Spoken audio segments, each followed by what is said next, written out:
Kaibigan, magandang araw sa inyong lahat. Ako pala si Alberto Boncales, isang vegetable farmer.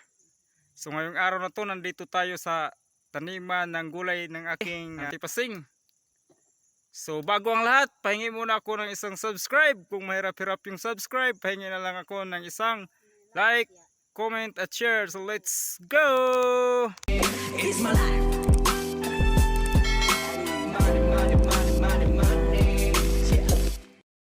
So kaibigan, ito pala yung aking auntie, siya yung may-ari dito sa kanyang mini farm na Baguio Beans. So auntie, sa may mga ngonan ni auntie, mga teknik nga nyani man kalamiin buaw buyag-buyag ag imong tanom nga Baguio Beans? Bungadan, abunuhan.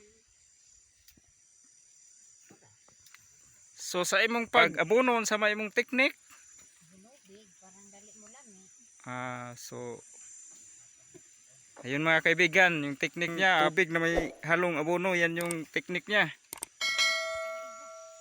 Alam nyo ba kaibigan, sa kanyang teknik kaibigan, parang dito Baguio Beans yung teknik ni auntie. Saka dito naman sa ilalim kaibigan, mayroon siyang Chinese cabbage. Siguro nasa ano to, 1,000 na puno. marami to. Oh, ito kaibigan, double kita ni auntie kaibigan. Meron ng Baguio Beans, mayroon pang tawag nito Chinese cabbage. Napakaganda tingnan kaibigan. So dito kaibigan, nandito yung wholesaler ng gulay kaibigan sa kabilang bayan. So pinsan ko to eh. Pinsan, Bakit? anong masasabi mo sa gulayan ng ating antik, pinsan? Ay, napakaganda.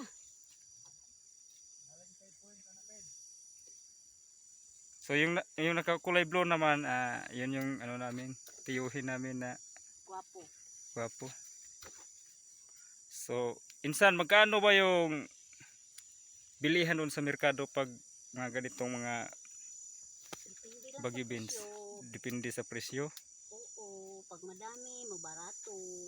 Ganon. Pag wala, mamahal.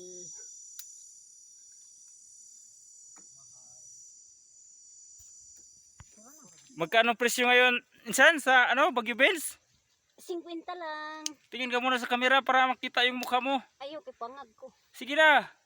O yan yung insan ko na wholesaler ng mga gulay doon sa ano, sa kabilang baryo. Kaibigan, ganito kaganda pag ano dito sa farm kaibigan.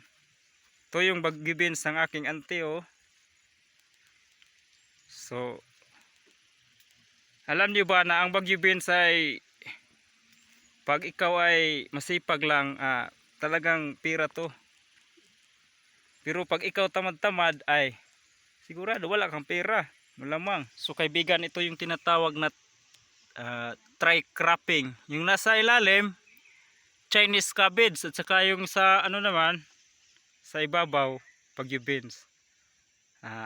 Ganito yung technique ni auntie siguro sa kanyang talim. So kaibigan, tapos na ang aking video. Paki-subscribe na lang sa aking channel. Kung mahirap-hirap yung subscribe, pahingi lang ako ng isang like, comment at share. So thank you for watching.